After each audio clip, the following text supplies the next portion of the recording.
C1 category म्हणजे धोकादायक इमारत म्हणून घोषित झाल्यानंतर तिथनं लोकांना बाहेर आपण काढतो.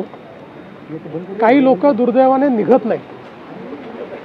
आता आपण मानखुर्दची जर दुर्घटना बघितली, तिथे देखील रिकामी झालेली बिल्डिंग पडली आणि ज्या ठिकाणी पडली ते रिकामं केलं होतं, पण त्यातले काही लोक निघालेले नव्हते.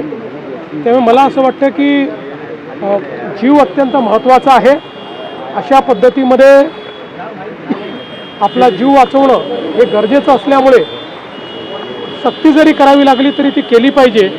अर्थात त्या संदर्भात न्यायालयाचे काही निर्देश असल्यामुळे एका लेवलपेक्षा जास्त सक्ती करता येत नाही, पण तरी देखील हा प्रयत्न असतो की सक्ती करून लोकांना बाहर काढ़ा. जो भिवंडी में घटना घटी है, ये जो बिल्डिंग थी इसको डायलैपिलेटेड घोषित किया गया था. 25 लोगों को उसमें से बाहर भी निकाला गया था. फिर भी उसके कॉन्ट्रैक्टर ने रिपेयर का काम शुरू रखा. कुछ लोग वहाँ रुके और उसमें ये दुर्घटना हुई है. जिन लोगों का मृत्यु हुआ है उनके परिवार के प्रति हमारी संवेदना है.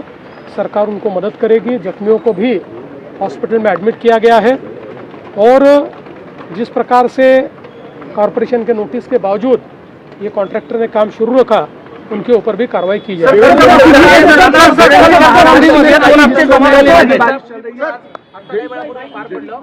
तुम्ही 2029 जुलैची डेडलाईन दिली, काय सांगा? मी SRAला हे सांगितलेलं आहे की त्यांनी 4 वर्षात याचं काम पूर्ण करायचं ठरवलं आहे. पण मी त्यांना डेडलाईन दिली आहे की 3 वर्षामध्ये हे काम त्यांनी पूर्ण केलं पाहिजे. अनेक वर्षापासनं लोकशाहीर साहित्यरत्न अण्णाभाऊ साठे यांचं चिरागनगरचं जे घर आहे तिथे एक मोठं स्मारक व्हावं ही मागणी होती, ती आमच्या सरकारने पूर्ण केलेली आहे. अतिशय सुंदर आणि भव्य स्मारक आम्ही तयार करतो.